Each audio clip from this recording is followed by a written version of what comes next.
self-serving, persuasive talkers of everything and nothing. We are Conversation Con Artists.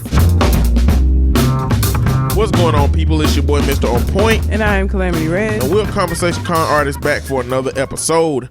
I want to let y'all know I'm going to let the Conversation Con Artists website go. So if you want to leave us any feedback, please come on to Facebook or go to conversationconartists@gmail.com. Or just come find me on Twitter at Mr. MISTER_on point. And I can be found at Red_Calamity. Also, we are still doing the listener letter portion of the show. So if you have a question you would like for us to answer on the show, you can send it into the Gmail account, which is conversationconartists@gmail.com again, and also at Facebook. You can either put it on the wall, or if you want to remain anonymous, send it to us in a message. Because if you put it on the wall, everybody gonna see it.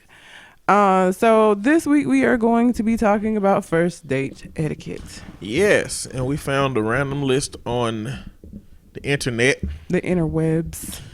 And we're going to go down this list and just have some conversation about what first date etiquette looks like. The first one is always make an effort to be on time. Yep. You do not want to start off late because let me just say this. If you late with me, I'm going to probably have an attitude. You're going to have an attitude? Yeah. Because I don't like waiting on folks. That's gonna curve the first date. I know. That's why you show up on time. That's why that's on that list. Because you need to make a good first impression. Because now I'm going to think that this is just a late ass nigga. So would you accept the attitude if you was late? Yeah. I would like work to like regain the ground I lost. I'd be straight up. As soon as I saw attitude, I'd be like, if you have a problem with me being late, we can call it. I'm sorry. I was late. Stuff happens. You know. It depends. I don't know. I probably would be upset. Maybe not. I'm very patient and forgiving person. It wouldn't make a difference to me. I mean, I'm a forgiving person, but I'm not patient. That's one of my, I hate waiting on people. I really do. I hate it. I hate it so much. And it's my mom's fault because she was one of them people who, she didn't want nobody waiting on her. So like, if we were in a church play and they told us to be there at 6:00 for rehearsal, we sitting there, at 5:15, and we like, Mama, ain't nobody gonna be there. Well, we ain't gonna be late. So we just in the car for like 45. Church ain't even open yet. Like, that's who she is, and that. So like, I got dragged and stuff so early that I'm like, and plus on a first date, I'm nervous. I want to get there and be on, start off good. So I'm going to be there early. I'm not going to, I'm going to leave in enough time to get there early and be able to just like sit in the car. Like, I don't know. I mean, it wouldn't be an attitude where he would be like, well, shit, like, fuck that up. Like, it wouldn't be like a horrible attitude, but I'd probably have it. So he just going to have to recover real quick. Yeah. It's like, if the date just not going good, that's going to impact clearly. Yes. How good it can be. Yes, it is. Most of our lives consist of waiting. Yeah. Yeah. So, I mean, but that doesn't mean I like it. I mean, I am used to it, but I don't like it. I used to get my teeth cleaned every year, but I still don't like that shit. I hate DMV it. Before? I try not to. I don't really need to go for anything. And when I go to get my tag renewed, Hoover they have that new office and there's never a line. It's amazing, ain't it? You don't even have to wait. Just walk right up. It's good. Yeah. I don't think anybody know about it yet. Damn it. If you live in Birmingham, don't go to... I love it. You go in there. It's quick. The people are courteous. You out. So, yeah. I don't have to wait at the DMV. Thankfully. Yeah. I don't have a problem with people not being on time. Because I mean, even with my clients. My late... my late policy, I'm strict as fuck about that, and I tell them that like in the intake, like, if you just don't waste your gas, don't waste your bus fare, just come the next week, because I'm not gonna let you, like with class and stuff. And part of the reason that I do that is because we, where I work, we don't charge for services, so the only thing that I have to hold people accountable for to make sure that they take this seriously, because a lot of them are court ordered to take these classes, is I have to hold them to being on time so that they take it seriously, because usually they do this shit right before they have to go back to court, so they really need to complete these classes in that time. So don't be late. Don't be late or just don't come. Because you're going to be mad when I come out just to tell you no. We were late to church about every Sunday. We were early. Every Sunday. We were We were early late. all the time. Oh, no. Especially not the church. My mama was to be on time type. Like on time in terms of leaving, knowing exactly how much time it take to get to your destination. Shit happened on the way. You can. If I did that for work, I'd be late every day. Especially living here in Birmingham, that traffic is shit. You never know. Like some days I get to work in 10 minutes, and other days it take me half an hour to go 3 exits. Like you can't do that. You don't know the circumstances on the road. Well, I don't know. You lived in the country like I did. Y'all have trains. Might get stopped by. We had trains, so had to make it before, because you don't know how long it's going to take. You know the train pause and bag up and all of this shit. You never know how long it's going to take for the train to pass.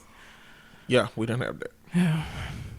So, either way, you should definitely be on time for your first date. Regardless, it's just the expectation is that, it's a first impression. Yep. Same way you don't want to be late to a job interview. This is essentially an interview. Don't be late to your job interview. Don't be late to your first date. But if you are late, I would like to know early that you are an untimely person. Yeah, that's true. Oh, yeah. Because, it ain't going to mess up what the date is, but it's like now it's like, is this person a just not on time person? Or was this a circumstance situation? Or if you show up early, is this person obsessively on time for stuff? Because they're going to have a problem with me. They're going to have a problem with me. I'm going to be late to something. I mean, now, what I will say is, depending on the reasoning. Now, if I know that I was headed in and, like, traffic was ass and, like, the only reason that I was on time is because I leave early because that's what I do, and I'm going to be less likely to be upset. But, like, if you just overslept or some shit, like, no. What's wrong with you? No. So your reasoning is going to also determine, like, how much it impacts my first impression of you. You gonna get there and be like, my dog, you used the bathroom all over the floor. I had to clean it up before I left. I would accept that because I have dogs and I understand you don't want to leave. You gonna come back to a whole apartment or house that smell like piss. I understand that. My cat knocked over a cup and I had to clean up before I left. Man, See, look at you. You animal racist. Yes, I am. Cats suck. I don't know what the word would. I don't know a word to denote hating cats. Is it a speciesist? You a felinist. You a canine lover. I am. I do. All right. Number 2 is put your damn phone away. Yep, that's rude as fuck. Don't be on the phone. Listen, y'all. Being on your phone when you're out to dinner is a relationship thing. It's not a dating thing. No, it's not. You got to get through the dating phase first. Yep. And then pull the phone out when it's too late for her to form any other opinions about you. I mean, I don't know that I would phrase it that way. But I feel like you're a lot, like, in the beginning, you don't know me. You ask me out. I feel like you should be interested in me. Your phone should not be more interesting than me. Now, after we've been dating and we like together now, like we talk to each other all the fucking time. So like you might need a break from my ass, or I might need a break from you, or like somebody might like I'm gonna be a lot more accepting of you being on your phone when we're in a relationship as opposed to when we dating and you supposed like nigga, you asked me out. The fuck you on your phone for? No, that's not okay. And I'm not gonna be on my phone. I feel like that shit just rude. This is rude. Don't be on your phone. Pay attention. The fuck you ask them out for if you just gonna be on your phone the whole time? They you might do be that boring. at the house. Might That's be boring. terrible. Well, don't go out with them again, but don't on that date be on your phone. Just don't ask them out again. Or don't accept it if he asks you out and he boring. Just be like, you know what? No. What can you be doing on your phone? You texting other people. Yep. Who can wait? Looking on Facebook or Instagram, which can wait. Them posts gonna be there when you get Playing home. games. That hard level on Candy Crush. you can beat it later. Don't be on your phone. It's rude. It's just rude. Don't do it. Very much so. Acknowledge that awkwardness is just a part of the game. Yep. That's why I fucking hate dating. It's terrible. Cause it is awkward, and it ain't nothing. I mean, it's awkward. It just is. Sometimes you'll look up, and I done had some dates that weren't awkward, like first dates that weren't awkward, and I was at ease. But more often than not, it's kind of weird. So that's just part of the What's game. weird? What's the most awkward thing to you? I went out with a guy who he did not have his. I met him on Tinder, so he didn't have. And this is why now I ask. He did not have his height listed, so he looked tall in the pictures. And so I got there first because I get there early. He was on time. I was a little bit early. And so I was already in the restaurant and he walked in and I was like, fuck. This nigga was like 5'4", 5'5". I was like, God damn it. And so that was weird because and I know it's just my thing about being tall and I have my own insecurities about that. But like he came in and like tried to put his hand at my waist and I felt like I looked like I was walking with my son. It just felt fucking weird. It was He tried awkward. to put his hand on your waist. Yeah, you know how to guide, you walk up with him. And I was just like, this is weird. But when we sat down, we were the same height. It was fine. But like standing, I was like, this shit is so fucking weird. It was just really, really So awkward. that sounds first date independent. It don't like. So the awkward. Well, but that's, no, it's the not. awkward thing was not knowing what to expect Yeah. on the first date. Yeah. Yeah. Especially if you meet somebody online, you got the issue of, maybe the height is off. I will say this, niggas lie about their height because they know women like tall dudes. So I done had many a dude that I'm like, your profile said you was 5'9", but I'm 5'7", crossing over to 5'8", and you shorter than me. So my nigga, you not 5'9". I'm sorry, that's not true. So like, you may have, you don't know what to expect, or that person might have had some pictures, that 10 years Short ago. people know how to take pictures Yeah. to make you think they ain't short. Yeah. Heavy people know how to take pictures. Man. It's angles. It's all about the angles. All about the angles. But you wouldn't swipe right on somebody that said on their picture, I'm bite size. No. Why would bite size? No, I wouldn't. But here's the thing that I don't understand about that. Like, it's somebody out there that don't care that you short. Don't trick people because now it's weird. And for me personally, and this might be vain or whatever, but like I have such a thing about me being we could be the same height, but I can't deal with shorter than me. Like, I just feel weird about it. So you tricking me by not saying that and thinking that, well, I'm gonna go and make a good impression on her. You very well might.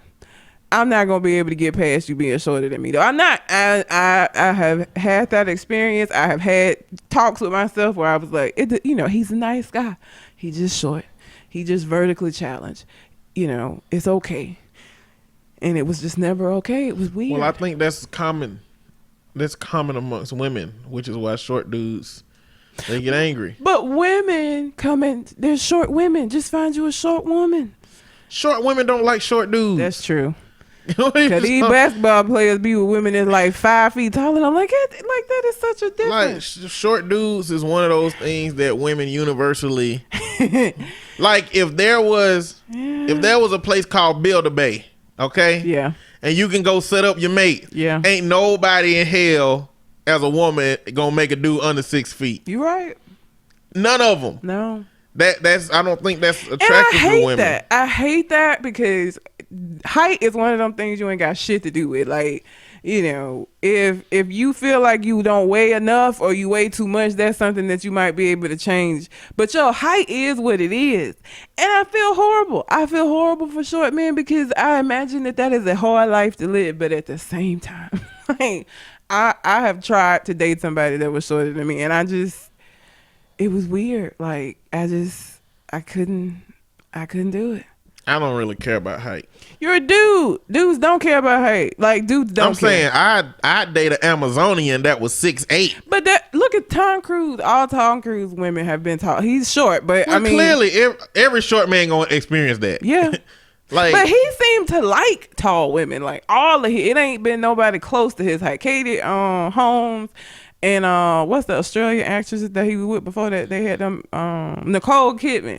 Both of them tall as fuck. Like they will be tall to like a regular size dude. He ain't regular size. Like he is attracted to tall women. So there's a lot of short dudes that feel that way. But women just we don't we don't look at it the same way. Now I have seen some tall women with short men. It happens, but I just ain't that girl. So the unexpected I think is what makes the date awkward, because sometimes it's some shit you didn't expect, or if they like this didn't happen on the first date. Actually, he kept this from her, but my coworker went out with somebody who I think they were like 3 dates in, and he was like, I gotta tell you something, and she's like, okay. This motherfucker had recently divorced with a 2-year-old. She thought he was single with no kids.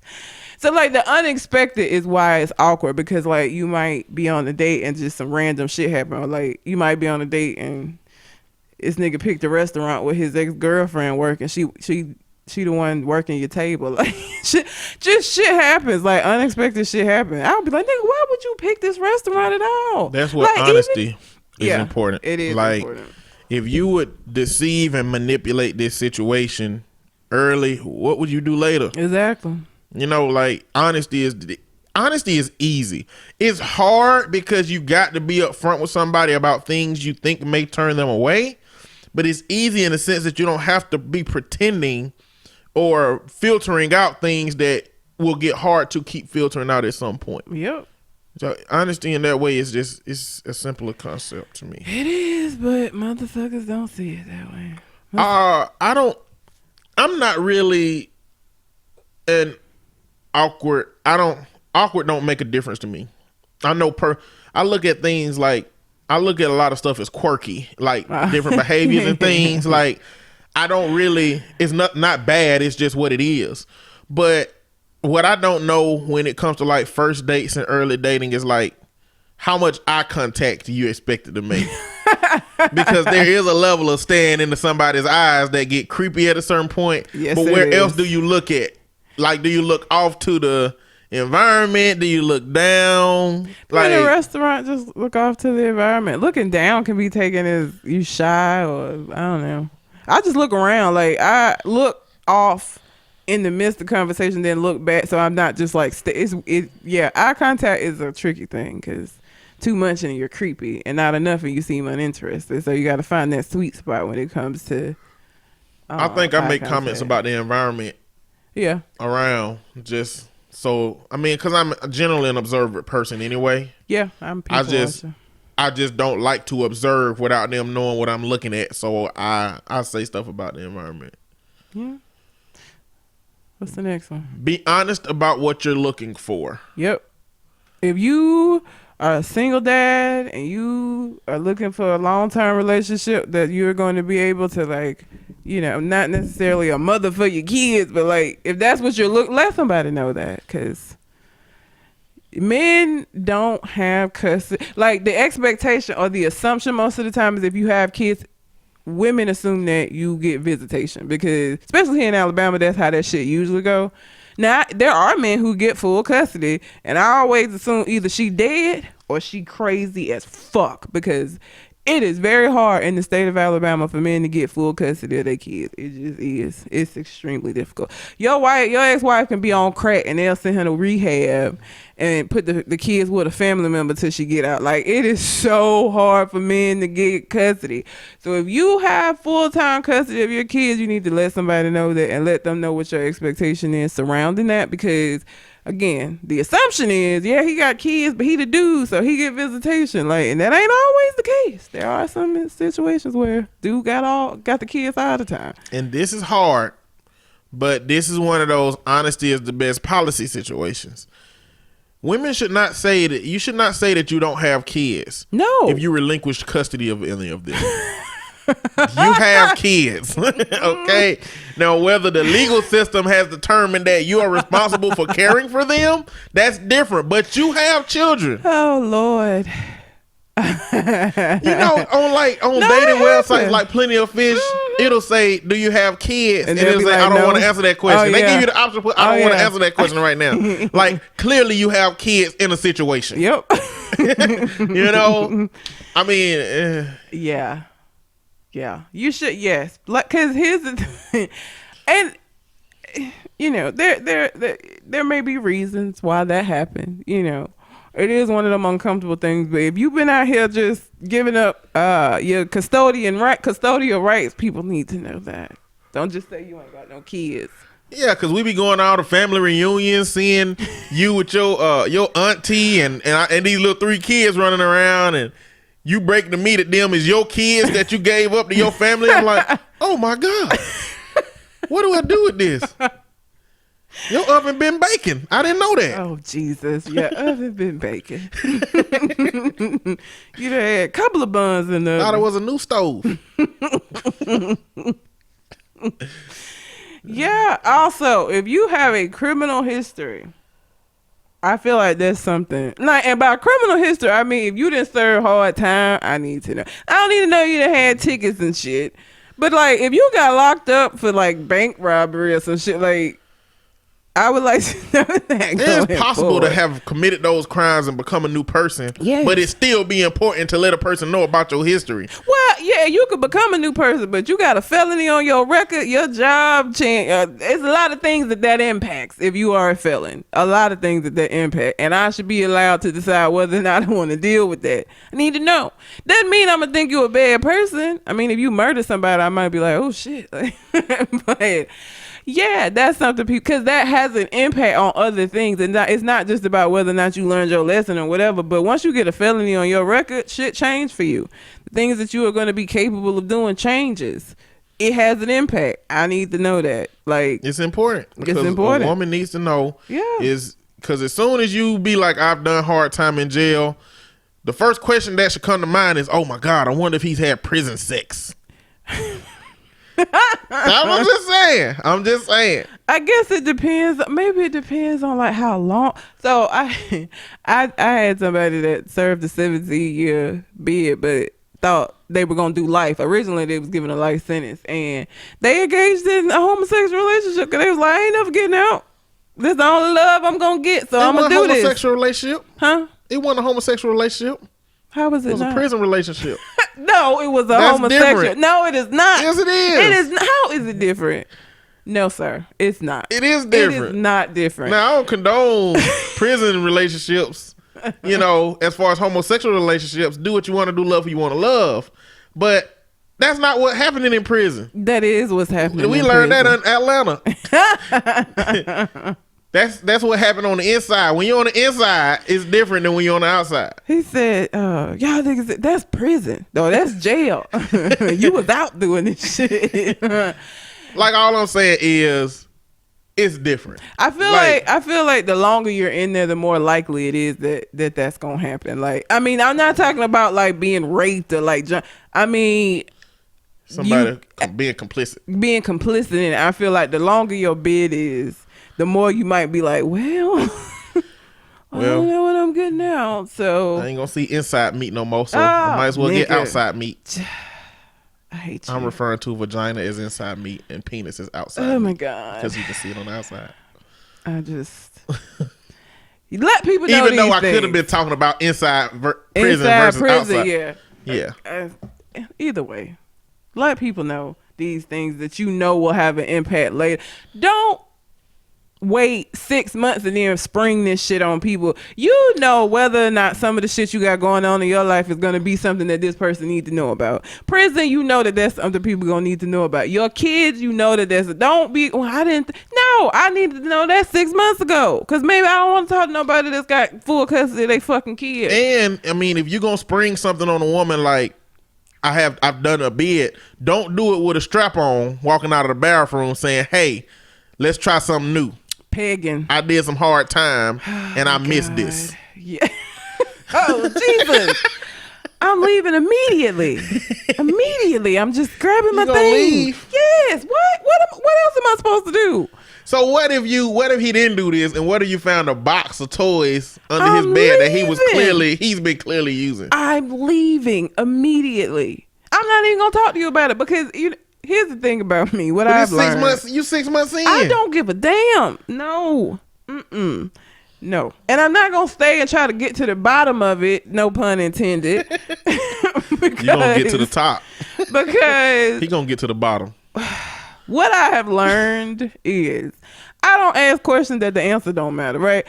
In that situation, I don't give a fuck what you tell me about these toys. If they've been in your ass, like ain't nothing you gonna say that's gonna matter. So what am I gonna sit here and listen to this explanation for? I already know it don't matter. There's nothing you can say that I would be like, okay, that makes sense. That's fine. No, So I don't even care. I don't want to hit. You ain't gotta explain it because I already know it ain't no explanation that I'm gonna accept. So you just do what you need to do.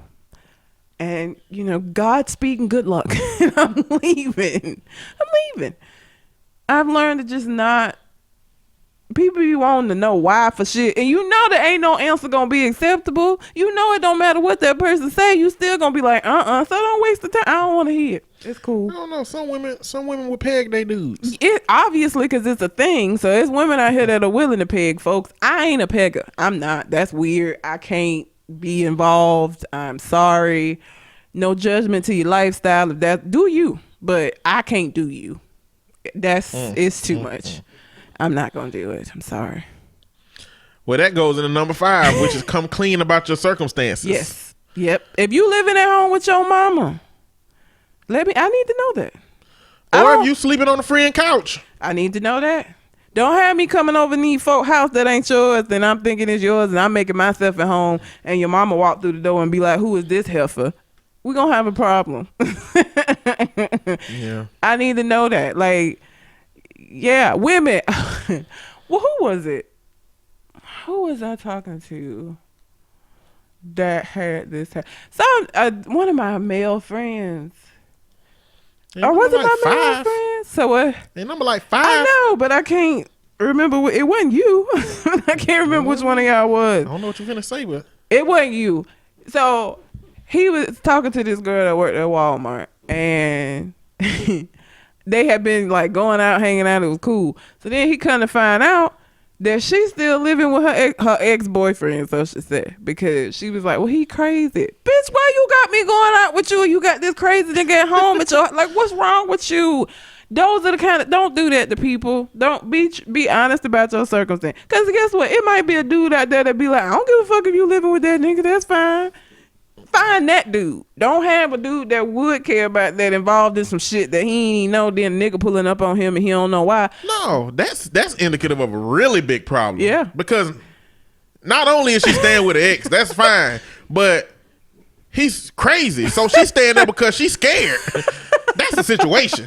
I'm not here for that. Okay? You can have that. Like I deal with a crazy dude.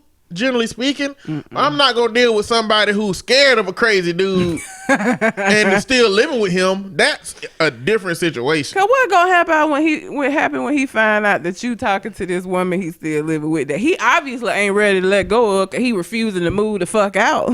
It's gonna be a problem. Yeah, cause he telling his homeboys, yeah, man. She said she keep calling me her ex, but we in this forever. I don't know why she keep telling folks that. She minds. Exactly. No. Absolutely not. So okay. come clean. Come clean Let about your people stuff. know. Yeah. 6, don't be too judgmental. Yes. Look, you got to know that there's going to be wiggle room. Yeah. Because you don't need wiggle room. You Yeah, and your like expectations of a person. Like, you ain't never met a person like this, okay? Well, you're going to need wiggle room for yourself. Folks be acting like they perfect. It's going to be some shit about you that people are going to have to be accepting of as well. Don't be so judgmental. Act like you out here perfect. Like, yeah. I'm trying to think, like, it's some stuff that dudes having kids. When I was younger, I was like, I ain't dating no dude with no kids. Like, I'm too old at this point. Niggas got kids. Long as my judgment will come in is if you got kids that you ain't taking care of. That would be my only thing. But like outside of that, I'm not finna be like, well, he out here having baby. Like, well, shit happens. There are a certain level of things. Now, we're gonna have a great first date if it's up to me.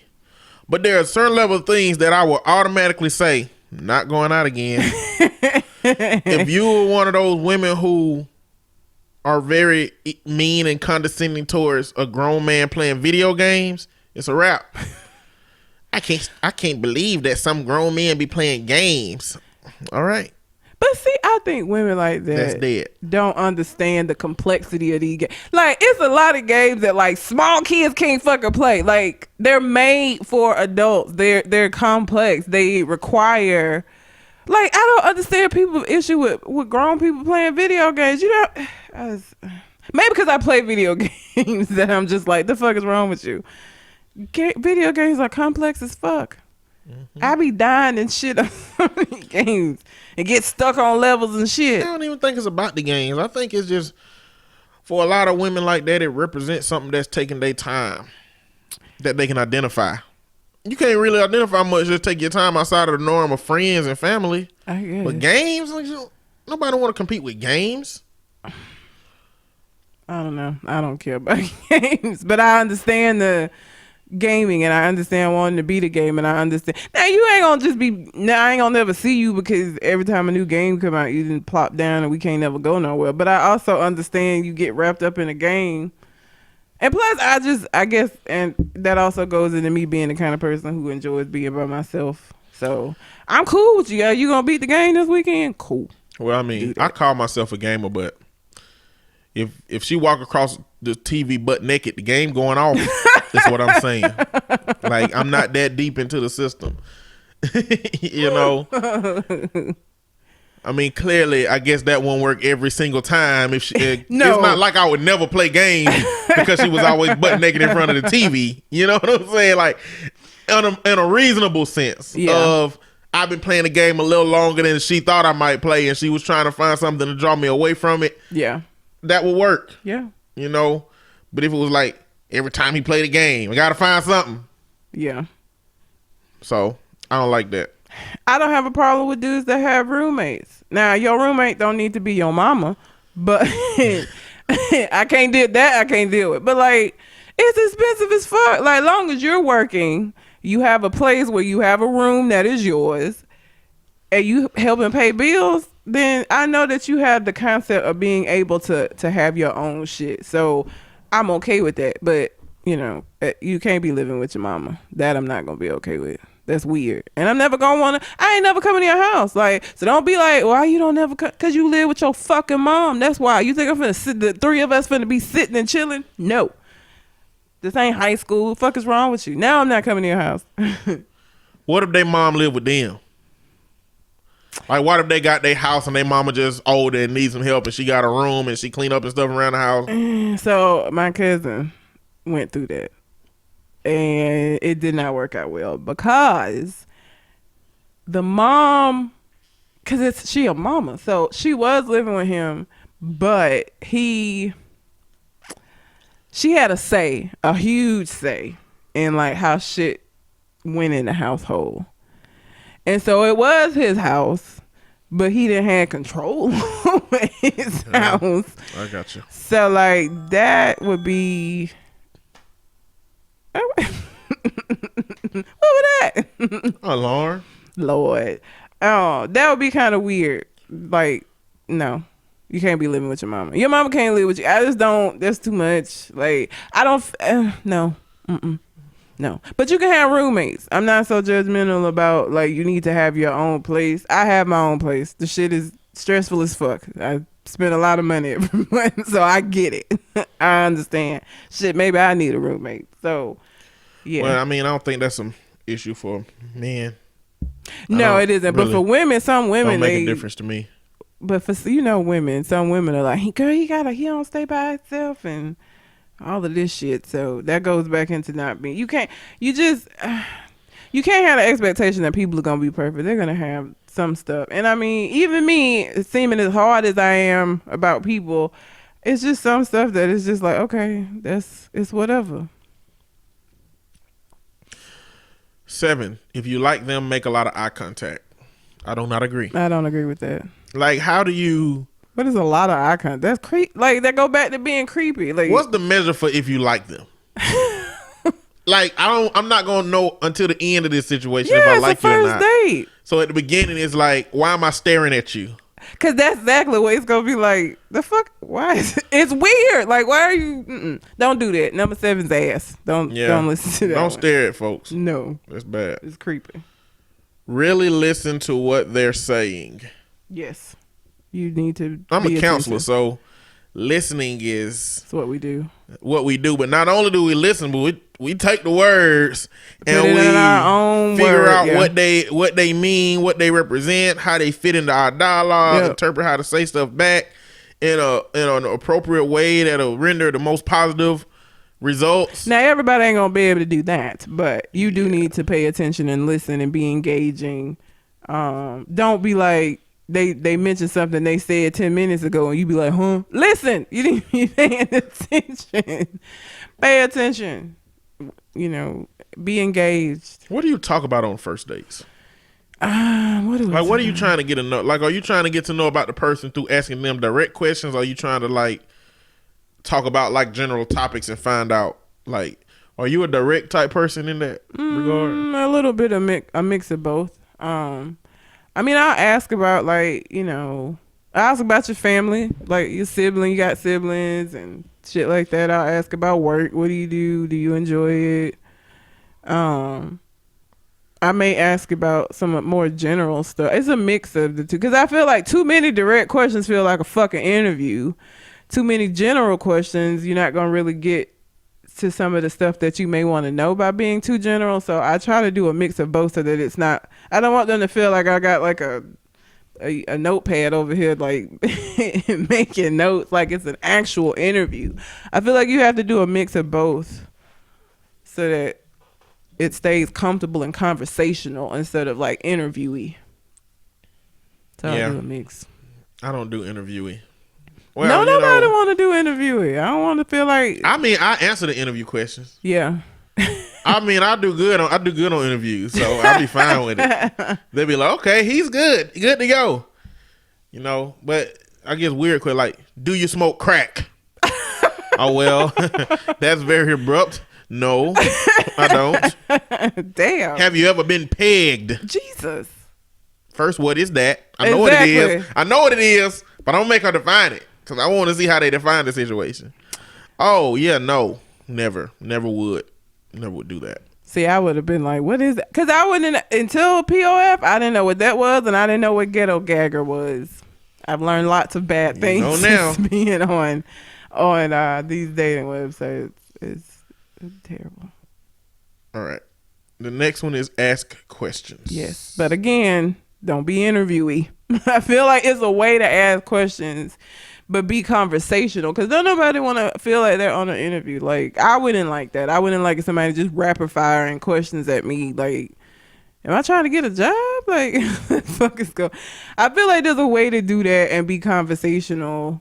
Be engaging. If any what I try to do is if I ask a question, I answer the question as well, so that you're not just giving. So if I ask you about your family, or if I ask you about like your siblings, and I'm gonna be like, well, I got 3 brothers. You know, me and my younger brother are the closest of the 4 of us, and I'm gonna answer it. I'm not gonna just like be asking you questions and then go to the next question type shit. Like I said, there is a way to make it conversational. So ask questions, but don't be interviewee. Yep. I ask questions connected to whatever's going on in the environment. You know, like, we're at a restaurant. Well, do you come out to restaurants like this often? What are you looking at on the menu?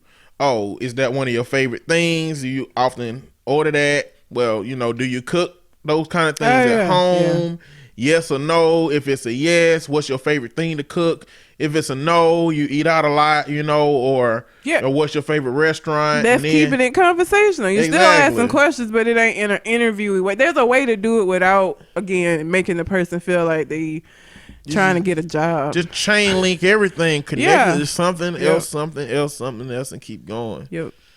And sometimes, like, if the dialogue is good, you're not going to get through very much because you going to have, like, a lot of intense conversation about really light stuff. Mm-hmm. Which, you know, helps you understand that you'll be able to have a lot of conversation with that person. If nothing else. Yep. The next one is be as open-minded as possible. Not open-minded enough to be pegged. No. Be as open-minded as you're comfortable with, because just be open-minded within reason. I guess I'll say that because some shit you just ain't gonna be. I ain't gonna be open-minded about picking. I'm sorry, that ain't my thing. I can't be open-minded about that. So my thing is that we got a lot of social things going on in our environment, you know, and so you're not gonna meet somebody that even knows what your affiliations are.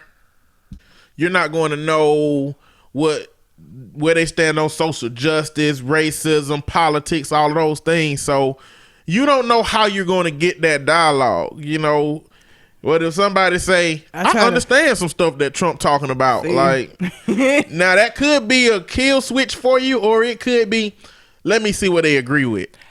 What could they possibly agree with that I would be like, okay.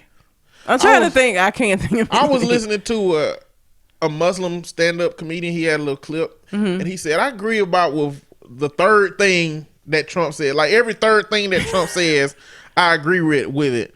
One, the first thing he says is, the bad lot Mexicans is coming in. We need to build a wall. The second one is we need a Muslim ban, and the third one be like, Washington is broken and we need to fix it.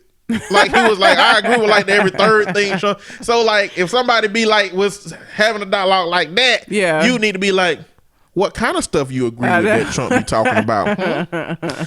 And then you get it filled in and be I'm gonna put it like this: there's much better ways to say that you feel a certain way about a thing than to say it through agreeing with Trump. Yep. Just say Washington is broken. Don't say I agree with Trump because he said Washington is broken. If I pull up and you got a Trump supporter sticker on your car, I'm liable to just leave.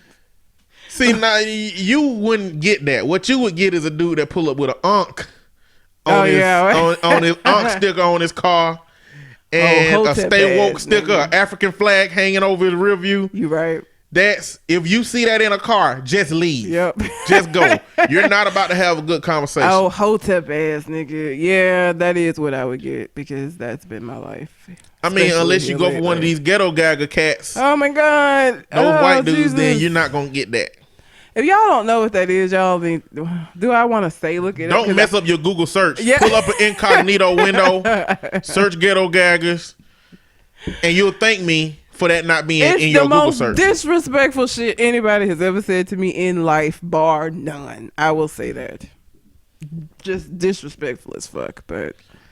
Kudos if you already know what it is. No, let's go to the next one. Kudos, not kudos. Why do you know what it is? No, it's knowledge. No, it's not knowledge you need. I could live my whole life without knowing what that shit was. It's important for me, as much as I would never do this, to know what pegging is. Because what if I liked a woman a lot and she was like, hey, you mind if I peg you? And I'd be like, well, yeah, I like you. And then, you know what I'm saying? And she didn't know what it was with a strap on. And she showed up with the biggest strap on she could find in the store, and I'd be like, whoa, when did I say yes to this? She's like, Peggy, and I thought you was talking about playing Battleship. I don't know what this is. I'm out. So the knowledge is helpful. You will know that a dude is being disrespectful to you if he say ghetto gaggers, or if he put two capital G's right next to each other. Yeah. You'll know exactly what that is. I will. That's knowledge. I guess. I didn't want it. I had lived 32 years and had never heard of that term. And then here come this old country ass, white ass motherfucker. The way I look at that is we got so much room to learn so many more things. I don't, but that... Some that we want to know, some that we don't want to know. I don't know what murder look like, but I don't want to know what a murder look like. I don't want to know what it... But I look, mean, I know there is room in my life to see that. I don't want to, but I'm just saying, it's still knowledge. And hopefully not a significant level of trauma that I can't overcome. I guess. What's the next one? Following up to this one, but don't stray too far outside of your comfort zone. That's what I said. Yep. I already said that. I didn't know it was the next one, but yes. Okay, we got that. Take a stand if things get weird. Yes. Yep. Especially for women. Yeah, you might be okay. You can give somebody a 2-piece combo and be fine. I need to know as far ahead as I can to get the fuck out before it's like, I guess, strapped down to a table. I ain't even looking at weird in the sense of physicalities. Well, I mean, there's a level of verbally weird that you can get to. Yeah. Like if she start talking about, if she in Scientology and she start talking about Lord Xenu, then I'm gonna be like, I'm gonna laugh uncontrollably, and that's gonna be disrespectful to her. But I'm gonna be like, we got we got to end this. Like, let's just enjoy this meal. Let's stop talking about religion. Let's just eat. We ain't going out again. I'm saying, but it don't have to be physical. Like, if the nigga start talking about how, he's, I don't know. Or she'd be like, in the middle of dinner, she'd be like, yeah, I just have to consult with my followers. And I'd be like, consult with your followers, like on Instagram or Twitter? No, I'm Jesus. Oh, so you mean everybody that's Christians? Okay, yeah, no, you're not Jesus. We gotta go. I gotta go. What about, okay, so you had this experience online, but like, what if you had went out with old girl and then in the middle of dinner she was like, so have you ever been whipped? The dominatrix that sent you a message. Oh yeah, her.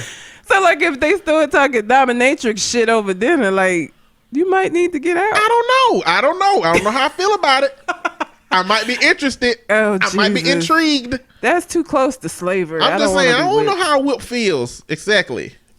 Not good, nigga. But I mean, she ain't gonna whip. I don't assume that dominatrix is whipping folks like Kunta Kinte got whipped. I don't know. Because the whole thing about it is dominatrix work for niggas that like pain. So it's gonna hurt. Now what your pain tolerance is, I suppose, is what's gonna determine. That's a subgenre. Just being submissive don't mean pain. Like, just being submissive just means you gonna do whatever I say. Up in leather all over. I ain't never seen a dominatrix situation or heard of one where it was just like pick up my shoes or like clean the house. Like, it's usually some kind of slave type shit. It's a lot of subgenres in that whole group. I guess. I don't know. Well, if I'm out with a nigga that started talking that shit, Of course. You're a lady. Yes, I can't. That's Don't dwell on your ex. Oh my God, nobody gives a fuck about your ex. Nobody gives a fuck. Do not go on a first date and I had that happen, and I'm just sitting there like, what do you want me to say to this? Like, you obviously ain't over her. Why are you out with me? That's what my mind went to, and I never went out with him again. Because what the fuck? Nobody cares about your ex. They do not. And if you feel an inclination to talk excessively about them, you don't need to be dating right now. Because you should not be feeling like you just got to talk about this. No. Don't nobody care. Nobody cares. Nobody who agreed to go out on a date with you gives a fuck about who you were with before them. They don't care. They don't. Don't talk about your ex at all. Don't do that. Please don't. Unless they died. I mean, and then just mention it in passing. Don't dwell. Yeah, don't dwell on it. Don't talk about it overly. Like, or unless y'all got a child together and you have to mention them inadvertently through a conversation about, your child and that relationship. But don't be like, that nigga ain't shit. He don't pay them. Like, no, you tell me that. Because I need to know that your decision making process has been flawed at some point to the degree that I need to know whether my alarm is disrespectful. What did you got an alarm set for? Because Cole Jackson was coming over here yesterday and I took a nap. And I know the last time he came over here, I took a nap. The door was locked. And I didn't hear nothing. So I set like 3 alarms around a 10-minute span. But why is it going off today? Did you not set it for just yesterday? I always set my alarm for forever. Oh, nigga. I set them for forever, and then. So, Cole, it's your fault. I blame you. So, but do disclose if you're not emotionally available. Yes. If you ain't trying to put your emotions. You on a date? Don't go on a date if you're not emotionally available. That's stupid. What kind of sense? You might be a Tinder date. You might be trying to hit the skins. Oh, Jesus. Okay. What's the next one? I don't want to even respond to that. Never feel like you have to justify your beliefs. I think they're going pretty deep for a first date. Yeah. Like, what kind of beliefs have you told them about? That you feel like you need to justify. Yeah. Like, don't come in here talking about no all lives matter. Oh, Jesus. And trying to convince me. It's a wrap. Number one. Yeah. That's too deep. What's the next one? Don't fight over the check just for the hell of it. Who does that? It's something wrong with you. Why are you doing that? Just I don't do that. I'm not finna fight over the check. That's stupid.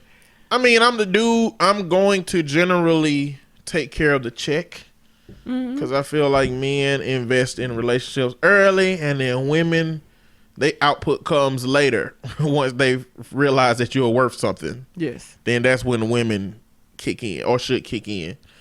You know, but if you want to take me out. Was that you that had somebody say they wanted to take you out? Yep. And I went. How was it? I didn't even ask. It was great. I'm sure it was. It's fantastic. But was she fantastic or was just getting I taken know. out? Okay. The food is don't care about the food. Okay. I deal with my own deliciousness. You know what I'm saying? Like that, I do that all the time. Okay. My deliciousness. So the food don't make a difference. So when I say it was good or great, it don't got nothing to do with the food. Okay. So that was a good experience. But like that pressure, because pressure comes along with when you don't have that conversation. Yeah. You know, about that. You don't know, should I pay for food? Are we going Dutch? Should I just grab the ticket? What's the expectation?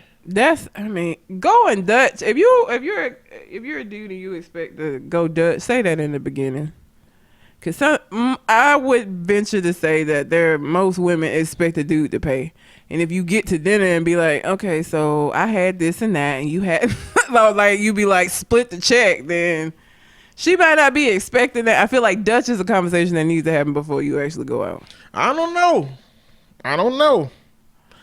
Because if she start talking about Xenu in the middle of the date, I do not feel inclined to pay for that meal. I'm going to be like, do I take this loss at the cost of her thinking that I'm cheap? What? No. Well, she thinks she is the ultimate overlord. What I'm not talking about is some weird shit happening. You feel like you need to leave. I'm saying if you just feel like you shouldn't have to pay for the first, because there are dudes that feel like they shouldn't have to pay for the first date. If you're that dude, that's fine, but just make sure she know that. But now, I'm saying, if in the middle of the date she do something crazy and you feel like that, then I feel like it's reasonable just to be like, hey. But see, now you a liar because you already said that we is or ain't going Dutch. No, I mean, I don't think. What if somebody tell you we going Dutch? You still going on a date? Maybe. Okay, so it's a kill switch for you. It ain't a kill switch, but shit, it may. He gotta have some redeeming qualities that, like, he gotta look like Idris Elba to be able to say we going Dutch. But look, it might like right now. I am saving money because I'm going out on a trip. So like I may not be wanting to spend money on this shit. But you wanted to go out on a date. Yeah. You agreed to go out on a date when you thought that he was gonna pay. Yes. So maybe you need to say, I need you to pay. To somebody that I don't know, I won't even do that. But you rather cancel the date when you find out that Dutch is gonna happen. Yes. That's bad. Well, you know. I never said I didn't have room for improvement. So ain't no point. No, but for you, they should just pay. Well, no, because you don't know what my circumstances is. I might be like, okay, that's fine. I think I had paid. I didn't went out with people before and I didn't pay because they didn't want to pay or whatever the case may be. I've done it before. I'm just saying. So what if he said, let's go Dutch, and then at the end he took the whole ticket? Were you feeling any kind of way? I would feel like, okay, shit, I must have did real goddamn good. He decided to pay for this shit when he said we weren't gonna pay. We gonna go Dutch at the beginning. So it sounds like a good strategy to plan to pay for it, but say you going Dutch so that you can look like a superstar at the end. Yes. Make her feel like you had a wonderful time. Yeah, because that gonna make me feel like, okay, something about me that made him decide that he wanted to pay for this date when originally he was like, you pay for your own food. So what would you do if he said, I left my wallet at home? Nigga, well. And my cards. I mean, you better see if you can work something out with the back. I don't know what to tell you. You ain't paying for that man food? No, I'm not. The fuck is wrong? Who forget their wallet? Nigga, no, that sounds like an excuse to me, and I ain't no sucker.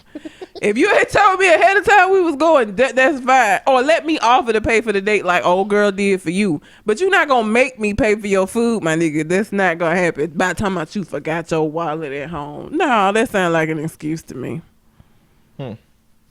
Mm-mm. No, because guess what happened? You get pulled over on your way home and you tell the police you forgot your wallet at home, you still gonna get a motherfucking ticket. It's not an acceptable excuse that you But forgot you your can get wallet. that ticket excused. Well, you can't get this meal excuse. You pay for the next one. Ain't gonna be the next one. That sound like an excuse. Last one, don't be scared to cut the night short. Yeah.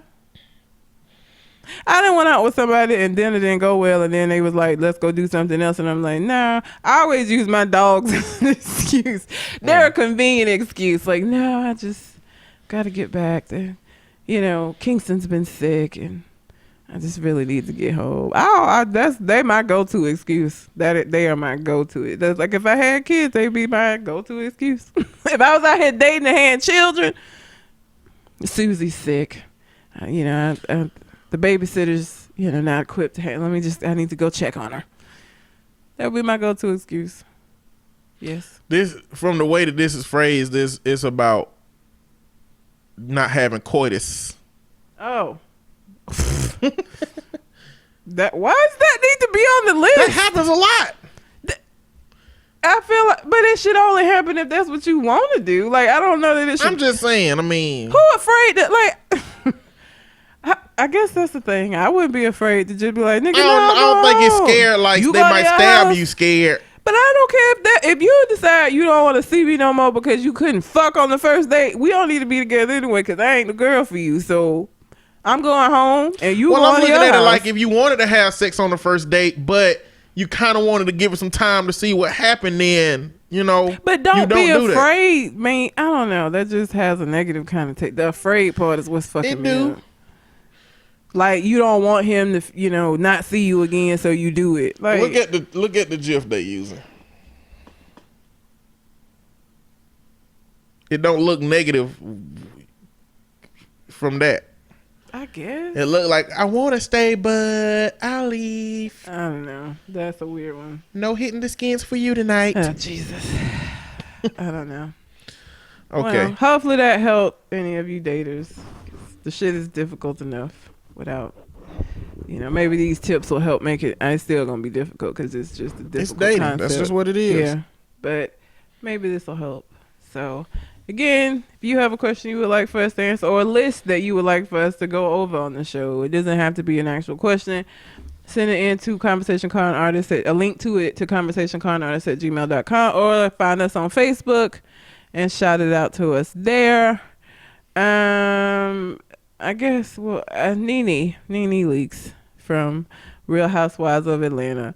Apparently, I didn't know this part of it. Apparently, she's trying to be a stand-up comedian, I suppose. And she was doing her stand-up thing, and she got some hecklers in the crowd, as happens a lot. And part of her response included saying that she hoped that their Uber driver raped them, which is never okay to say. And I don't know why that would have even been your go-to, but okay. And so now she's got all of this backlash, and she was supposed to be doing something with the Escape tour, and now they didn't boot her off of it because of the shit she said. And it's just like, the fuck is wrong with you? Why would you even do that? How does she even know she had an Uber? Number one, because they was in a building, right? Yes, they were. Like. So first off, that's confusing. Second, when did she become a comedian? Ain't she one of them housewives? She was a housewife. She was a housewife. I mean, she went on to do other stuff, but I didn't know. Who was she married to? I didn't watch the show. I don't know. Some dude that I never heard of. She looked hood. Was it Greg? Is his name? No, that was one of the other husbands. Shit, I don't know. I ain't never watched The Real Housewives of Atlanta. I know briefly from like pop culture shit, some of the stuff that's happened on the show, but I was never really an avid watcher of it. So I don't know. Let's see who she was married to. But like, she was supposed to host the Escape tour. That's what she was supposed to be doing for it. But like, first of all, who the fuck want to go see Escape and have Nene Leakes hosting the shit? Well, that was a weird choice to me anyway for a host for Escape. Is that tour, everybody been talking about it. Like everybody getting that 90s nostalgia from going to see them, and I just don't know if people really that hype about Nene hosting in the first place, but they pulled it. And let me just say this, because if you go to the shade room and you look at the comments, it's these motherfuckers saying shit like, well, Trump saying all of this stuff and he's still president. I don't give a damn what Trump is doing. Like, people kill me trying to say, well, this person doing this, so this should be okay. It's still not okay. The shit Trump saying ain't okay. Nene Leakes talking about people should be raped by a Uber driver ain't okay. All of it is not okay. I don't give a fuck whether or not Trump has had consequences for it or not. That does not mean that anybody should be able to just do what the fuck they want until Trump get a consequence. The fuck does that make sense? Stop saying that shit. I can't stand that. Well, Trump, I don't care. It don't matter. She wrong as fuck still. The fuck is you talking about? Yeah, that's a very out of pocket comment. And like, so she issued an apology video, as people do now. And in the video, she was saying, you know, she was just really upset, and she just said something that she didn't mean. Let me tell you something. I done got upset, and I'm the queen of cussing folks out. If I'm really, it takes me to get really, really upset. Let me not act like I'm just out here cussing at people. But if I get really upset, I might cuss you out. And if I do, I'm not going to say no shit that I wouldn't say in a regular day. So the fact that I'm not going to wish rape on anybody, I don't care if I'm mad at you or not, that would never come to my mind. Like, that would never be something that I would say trying to like get you upset or get back at you. Why was that something that came to your mind to say anyway, Lily? Like, what? Nene. I know. I was finna get you. Yeah, Nene. What? I got Leaks and Nene mixed up. Nene, what the fuck? You shouldn't be out here wishing rape on people. Period. I don't care if you meant it or not. What if she said, "I wish your Uber wreck"? I hope your Uber wreck. I mean, that's still terrible. But is that worse? I don't know if that. No, I don't. It's all bad. It's just all bad. Don't be wishing bad shit on people. If they what tell if she you, say, "I hope the rapture happen and you ain't repenting for your sins"?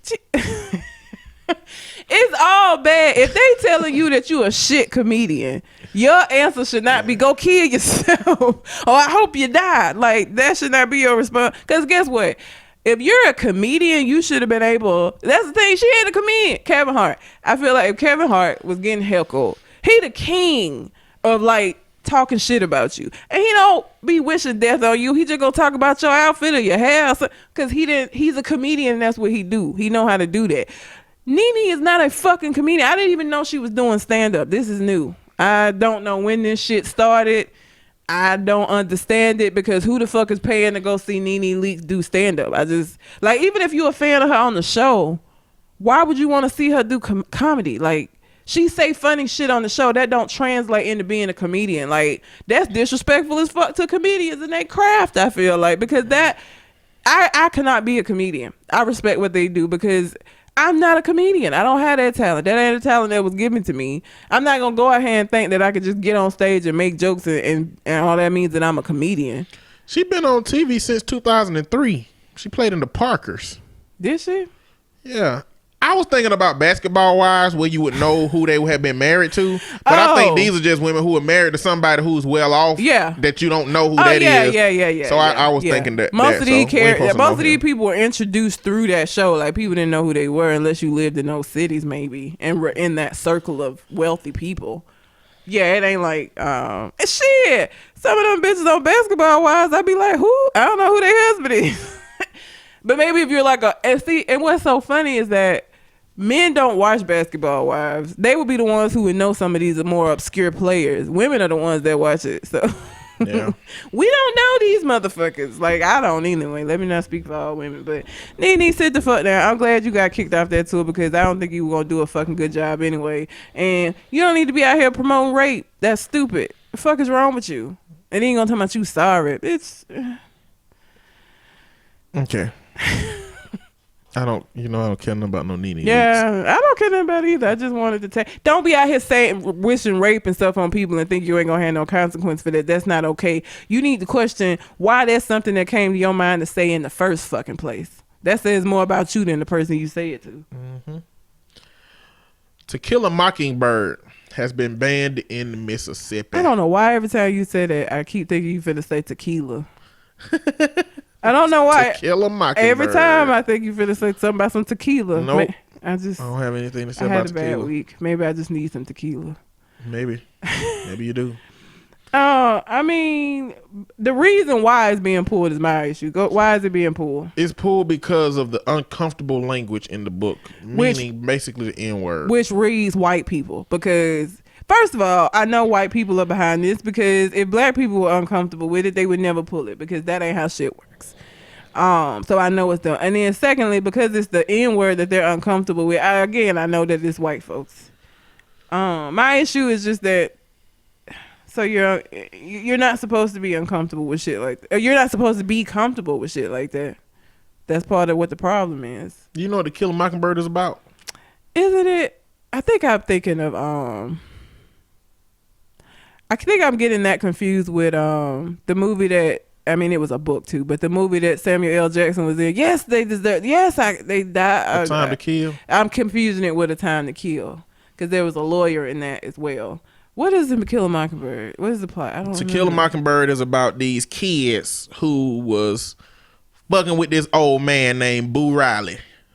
He just an old man. Don't nobody care about that old man. Mm-hmm. They just throwing rocks at his house and just fucking with him the whole time. And they got a daddy named Atticus. At the same time, Atticus is defending this black man because he's been accused of rape. Mm-hmm. And what happened was the girl's daddy found out that she was putting the moves on the black dude. Mm-hmm. And when the daddy found out, they cried rape. Well, Atticus found all that out during the trial. Mm-hmm. He found out, and he made the old man look real crazy. Mm-hmm. Now, because this is the racist South, regardless of them finding all that out, they still convicted him and sent him to jail. That's the end of the brother story. That's the end of the brother in this book. Mm-hmm. The rest of the story goes on to be that old man got mad at the daddy lawyer, and so he found his kids and was about to stab him, and Boo Riley came up and stabbed him. Like the dude they had been messing with came up and stabbed him, and they let him off scot-free. Boo Riley? Yeah, because, protecting white children. Yeah. So my problem with To Kill a Mockingbird. See, the lawyer aspect is what made me mix it up with. Yeah, that's what it was. Time to Kill. My problem with To Kill a Mockingbird and Huckleberry Finn is I'm trying my best to understand the lens by which they are today trying to get junior high school kids. What value are they bringing out of that? Because the same shit that was going on in that book is still going on today. Yeah. A black man got unfairly treated, unfairly incarcerated, and white people got saved from consequences from things that they did. Yep. So my problem is, how are we interpreting how these books measure what lessons a child is learning? Because to me, it only continues to reinforce the negative aspects of our society that we still have in America. Like, To Kill a Mockingbird should not have been taken off of the shelves because of the N-word. It should have been taken off of the shelves because it's a whole contextual situation in which the same thing that happened back then is happening now. Maybe not back then it was a well more defined lines of it happening, and it's less defined lines, but that's like a part of what the protests are for. Yeah. Like that, Huckleberry Finn, like, why aren't we looking for new modern day writings that represent a different context to say this is how we gonna get kids to learn about literature? Or are we just paying homage to old writers and their writing styles? Because it's gonna be hard to find something non-racist from Harper Lee. Yeah. It's gonna be hard to find something non-racist from Mark Twain, even though Mark Twain wasn't even. At that time, Mark Twain wasn't even considered racist because he wrote a book about a black man hanging out with some kids and the kids actually having a fun relationship with him. But they banned Mark Twain. Nigga John. Nigga Tom. Nigga Tom. They banned Mark Twain. You know why they banned Mark Twain? Because white people didn't want their kids running away. That's why they banned it. And that's why I side with you where it say gotta be white people mad at that, because when white people don't like something, they ban it. Yeah. When black people don't like something, white people they make it stronger. Yeah. Like if black folks wanted to ban To Kill a Mockingbird, they would make it a hardcover. Like they will make it a hardcover so that they are stronger books, so that they last long in the school system. But To Kill a Mockingbird and Mark Twain's book, they're not on reading lists in history classes. They're on reading lists in English classes. So it is about more about the writers than it is about the stories. Because these are supposed to be like these prolific writers. They're the reading list that they're on are for English classes. They're not for history or any class like that. Like I read that in English class. Same thing about all of Mark Twain. Like that was English shit. So, but it's a lot of writings that don't have to have race involved. Like, yeah, I remember reading Hatchet. You remember that? Nope, didn't read it. It's just a book about a kid that was on a plane that crashed. Everybody died. It was basically what's the movie with Tom Hanks? Oh, Castaway. Yeah, it was basically that, but it was a kid, and like the only valuable tool he had was a hatchet that he did stuff with. Oh. The Outsiders. Other stuff. The Outsiders had some racism, some racial overtones in it too. My favorite thing that I read in school was Canterbury Tales, and that was in my. It's basically a story about these folks are going on this pilgrimage, and it's like a long way away. So to kill the time, they decide to tell stories, and everybody tells a tale. And the winner of the tale, I forgot, they got something at the end of it. And so all of the book is like, it's like the Miller's tale, the Bath of Wife's tale. Like it's these different stories that these people are telling on their way on a trip to kill time, essentially. Mm-hmm. And so some of the stories are funny. Some of them are like about war. Some of them, the Wife of Bath tale was about cheating on her husband. So Canterbury Tales was by Chaucer's. It's still, I got that. I got Dante's Inferno. I have some of the more classic stories that I enjoy reading, but To Kill a Mockingbird was not one of them. So I ain't got that, but we did read some other stuff, but To Kill a Mockingbird, we did have to do that. Bunch of Edgar Allan Poe, old depressed ass shit. When I was in elementary school, it's just, white people history have been forced upon everybody else, You know what?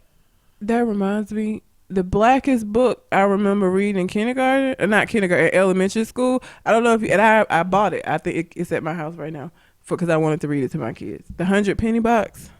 Have you ever? It is about a black family.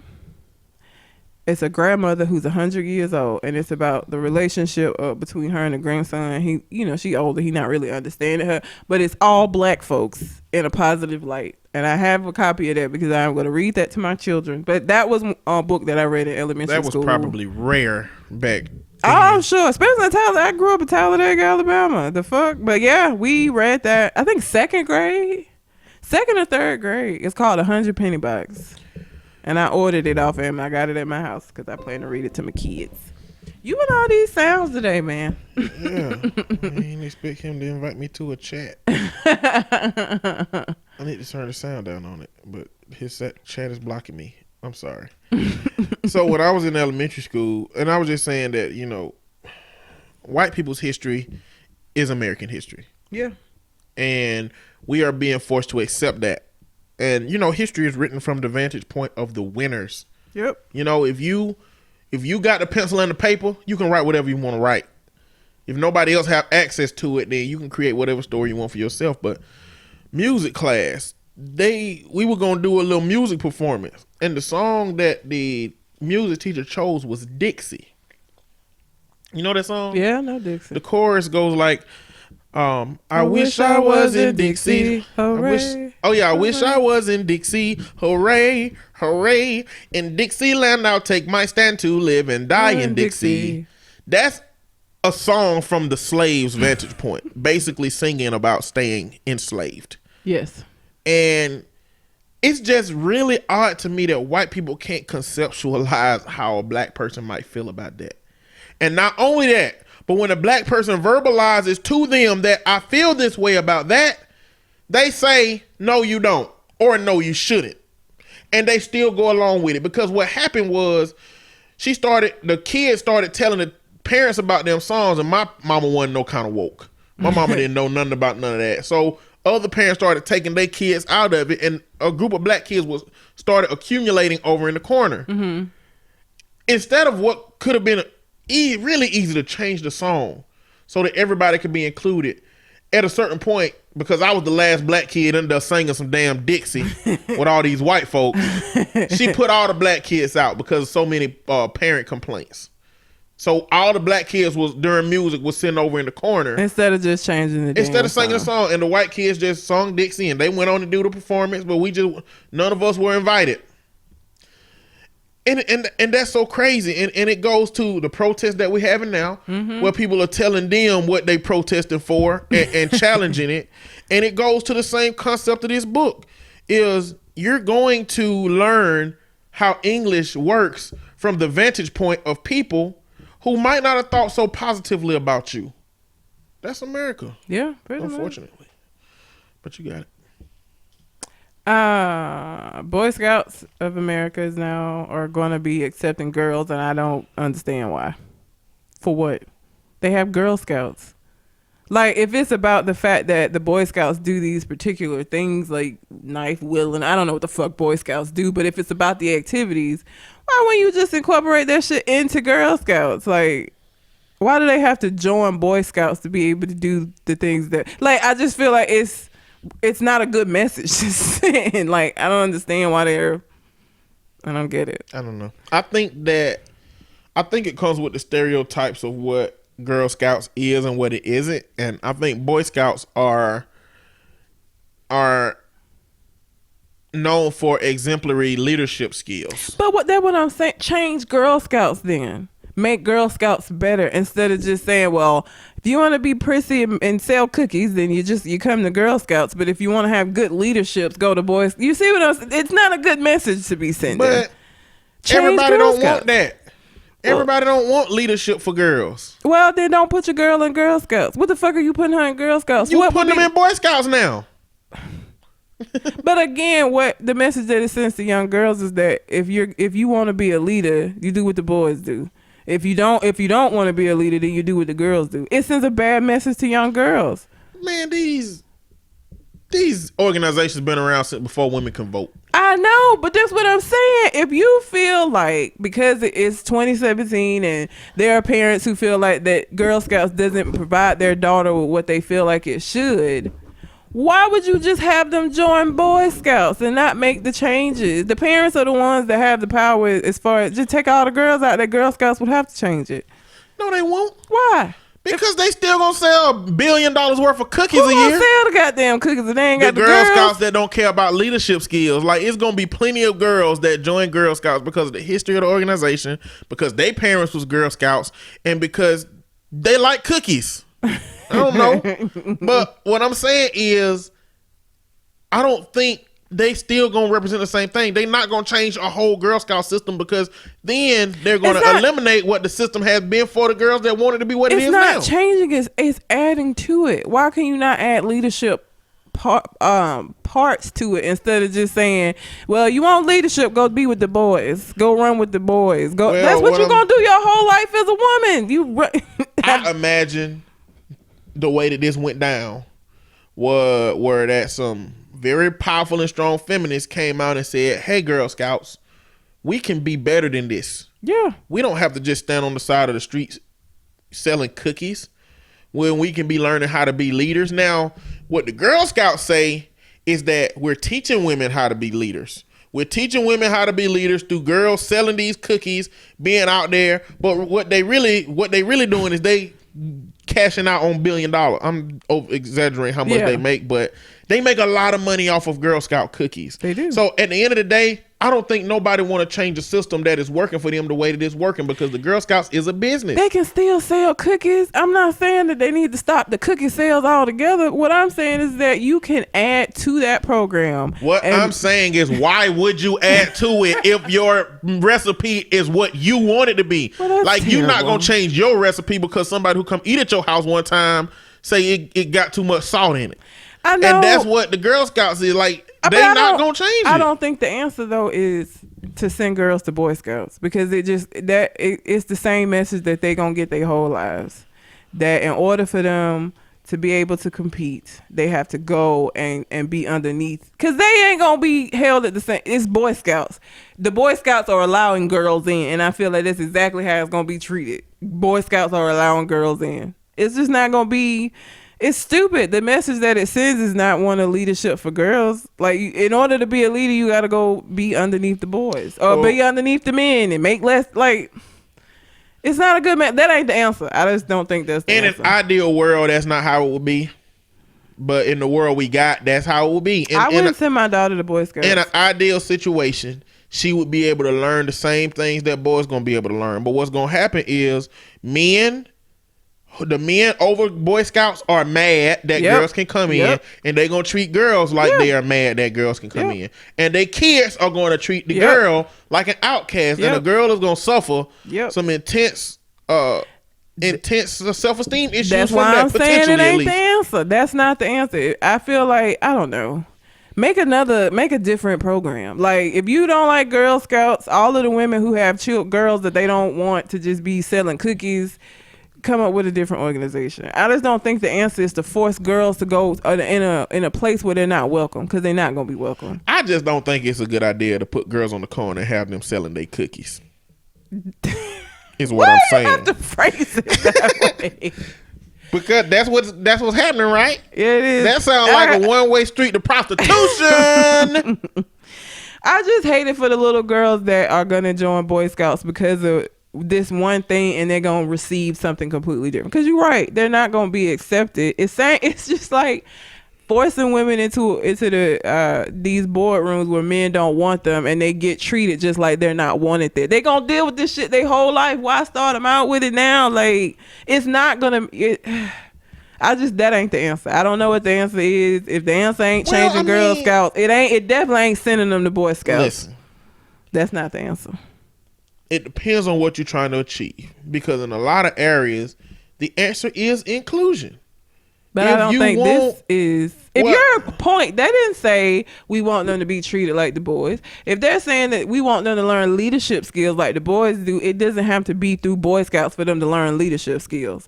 There is a way for them to either come up with. Boy Scout, is Eagle Scout the same thing, or is it underneath Boy Scout? Different. Boy Scouts is a younger version of Eagle Scouts, I think. Come up with something like that for girls. Is there something like that for girls? It's other things, like they got brownies. What are brownies? Is it that same? I don't know. They still sell cookies, don't they? I don't know. I mean, I think brownies sell cookies too. In the name, you would assume that they got something to do with baked goods, but. Like, I just feel like there should be a program for girls that teaches them the things that they need to know, instead of just saying, in order for you to get these things, you have to get it from men. So go to Boy Scout. They're not gonna be welcome. So I don't think that if the point is that want brownies is Girl Scouts. They just a lower version. Okay. They just the young ones. All right. The young ones are brownies, and I guess the older ones are cookies. And they all selling cookies. No, they got daisies, brownies, juniors, cadets, seniors, and ambassadors. Okay, so all of selling cookies. Okay, so another program needs to be created where they can learn the leadership skills that they need and not be forced into selling cookies. But I don't think the answer is to let them join Boy Scouts, because you're right. They're not gonna get what they think they're gonna get out of doing that. Women can do everything a man can do. Okay, including join the Boy Scouts. Well. That don't mean that the Boy Scouts are gonna have to be welcoming. That's all I'm saying. They ain't gonna be welcoming. They ain't gonna be welcoming the women nowhere except the bedroom. Oh, Jesus Christ! What do you have? How you bring Jesus into this? He's a man too. What else? What do you have? Guess so. I'm sure he dabbled in some misogyny in his day. Well, his existence is misogynistic. Why did the savior of the world have to be a dude and not? He could have had a daughter. He could have had a daughter that was gonna be the savior of the world. Why it had to be a dude? I don't know. They get into a lot of questions that's gonna make some people mad. Well, let's not do that. What else do you have? I have Eminem. Okay, Eminem real Slim Shady. The real Slim Shady. He had a freestyle on BET Cypher that everybody is talking about. It was about Trump and people were with it. It didn't play as a freestyle. Nope. It played as a political speech. Yes. But it was about Trump. We're pretty much saying the same things that black folks been saying. Yeah. You know? Well, okay, I am an Eminem fan. Let me start out by saying that I am a fan. How much of a fan are you? Of Eminem? Marshall Mathers. You listen to all his albums? Yeah, even Bad versus Good that he did with Royce the 5'9". Oh yeah. Yeah, I'm a fan, but I wasn't a fan of that the freestyle political whatever the fuck it was. Like I didn't move me. Everybody was all moved and like it didn't. Yeah. That's how I felt. Like I kept seeing people talking about it. I was like, oh shit, like he must have went off. So then I watched it and I was just like, man. Let me see. Yeah. There is no value in what he said. A lot of people are saying that. So ain't no value in what he said. Yeah. It's no value in where he did it because that many people don't watch BET that ain't black. Yeah. And a lot of black people don't watch BET. I'm one of them. The value in Eminem's performance is his role, his position, his stature. Like, how many entertainers do we know that have taken that hard line of a stance to the point that they're willing to cut off a whole fan base of that? Now, what that's worth to the black community? I don't know. I wasn't moved, and like I said, I'm a fan of his, but I was underwhelmed. I'm saying, like, if you looked at it as a freestyle rap, then yes, it's horrible. But if you looked at it as an entertainer who put a lot on the line for that speech, in terms of there ain't no entertainers really coming out doing that. Like, you done had some people making jokes about Trump and stuff, but this was something different. Yeah. This was an attack. Yeah, but that's what he do. If Eminem was North Korea and Trump was America, a nuclear bomb would have been dropped on this situation. On America, yeah. I mean, and that's what Eminem does. Like, Eminem say what the fuck he want to say. That's part of the reason why I am a fan and why I do listen to his music, because regardless of whether or not you agree with what he says, he said what he said. That's the kind of person he is. I said what I said. And even when he first came out and you had, these Fox News people that was talking shit about him, he did not once did he apologize and all of this shit. Like, he didn't give a fuck. He didn't backtrack. He was like, fuck y'all, I said what I said. I ain't a role model. I never said I was. So on the news, they've been using the fact that he's talked about rape and killing women. Do they not know hip hop culture? Violence. That's. I mean, it ain't all that the hip hop is, but that's a thread that runs throughout. Well, Eminem he's an extreme version of that. Like, Superman. He had a song of his what? Superman. Yeah. I can't be your Superman. Your Superman. That ain't even like the worst song. No, it ain't. But I just slap Anthrax on your Tampax and slap you, and then you just can't say yeah.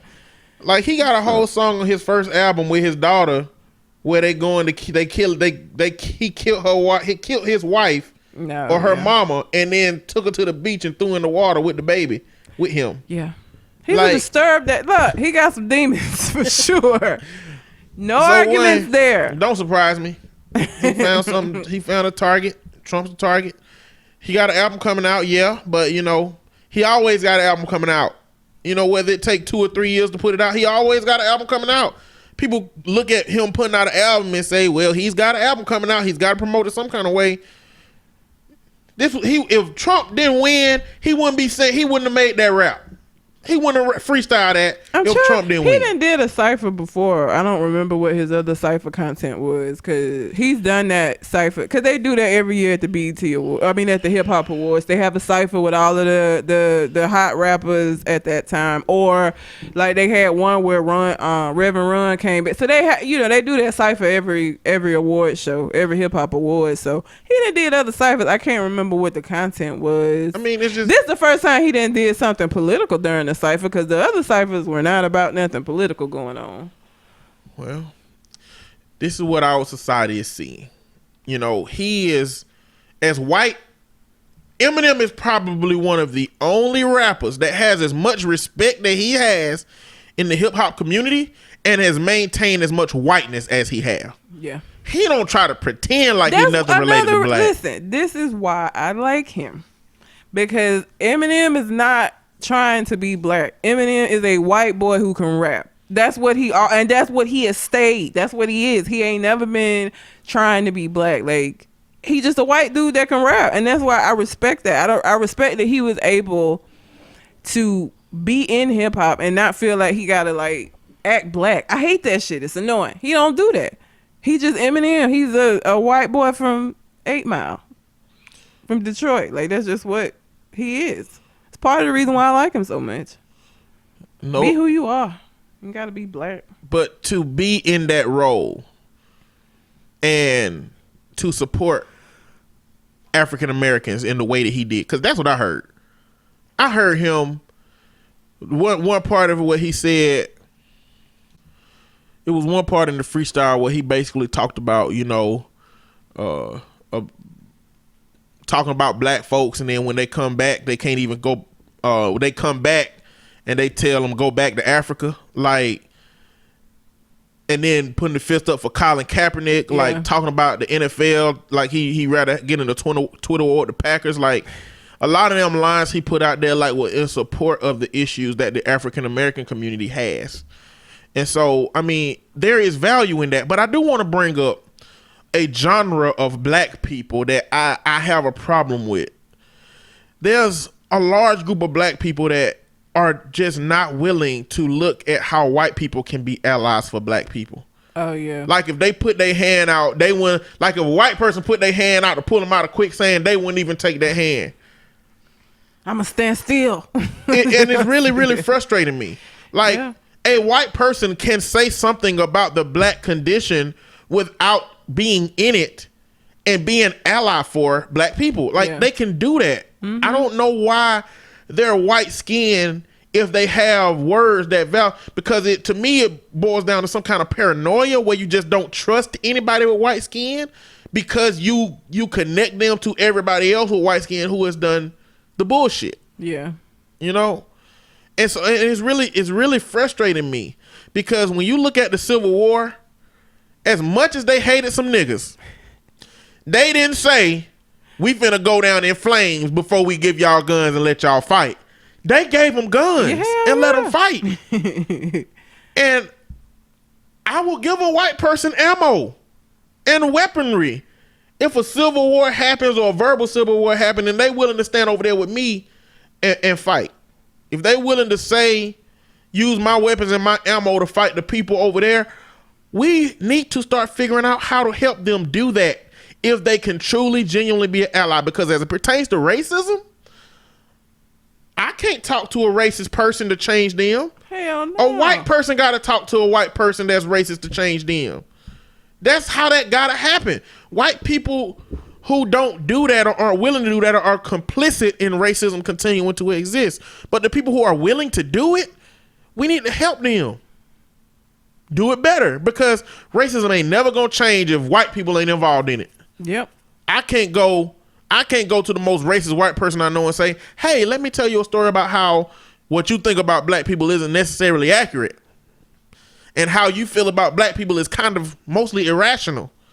I can't do that. It's got to be a white person. It got to be their niece or their nephew or somebody to help them realize that the way they think it was different. And it ain't always going to change, but we need to figure out what to do with. I'm the kind of person that believe that if you say you're going to help me, then I'm going to expect you to help me and I'm going to hold you accountable for how you help me. And if you don't hold up to those standards, then you can go. But I'm not going to look at you because of what your skin color say and say that I assume that you're not going to help me. Yeah. And I assume that nobody that look like you going to help me. I wouldn't do that. That's disrespectful. That's disrespectful to ourselves, really.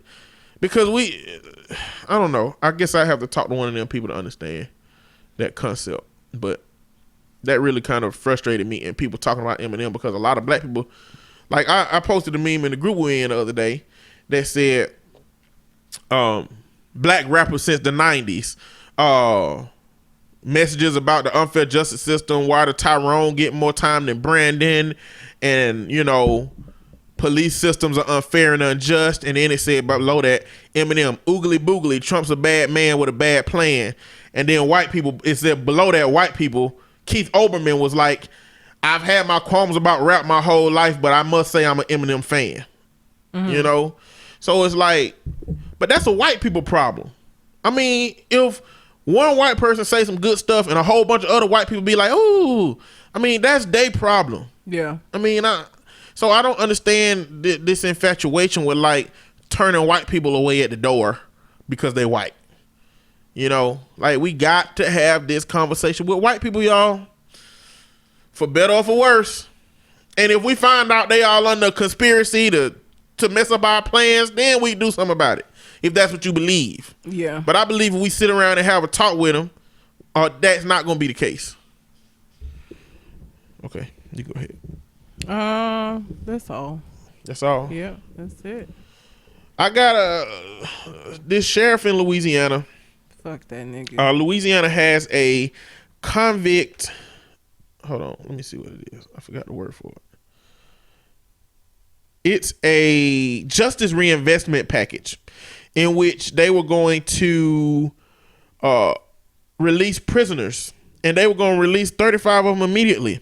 And this sheriff got in a conference with all these police officers behind him.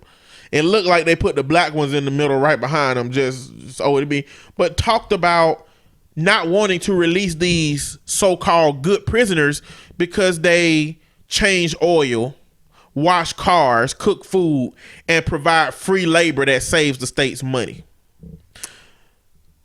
That's not how our justice system was set up. Like it wasn't set up for you to enslave people because they do. Wait a minute. Well, it was, but So I don't know if y'all know much about this, but if y'all haven't seen Ava DuVernay's The 13th, you should watch that. It's about the 13th Amendment, but it's about the transition. And I know a lot of this when I watched it, but it was about the transition from slavery to the prison system and felonies. Felonies didn't come to exist until after slavery ended. Felonies were basically laws that stripped you of your right to vote. So what happened was any black people that didn't have jobs, didn't have homes, was loitering, was found in the streets, which were in abundance after slavery, were incarcerated and given felonies. The felonies that they were given stripped them of their ability to vote, and the incarceration that they had put them in jail. That came to create the system of convict leasing, where the jail system would lease prisoners back to the farms and the plantations and the places that they were working before. But now they're doing it under your rights have been taken away because of crime.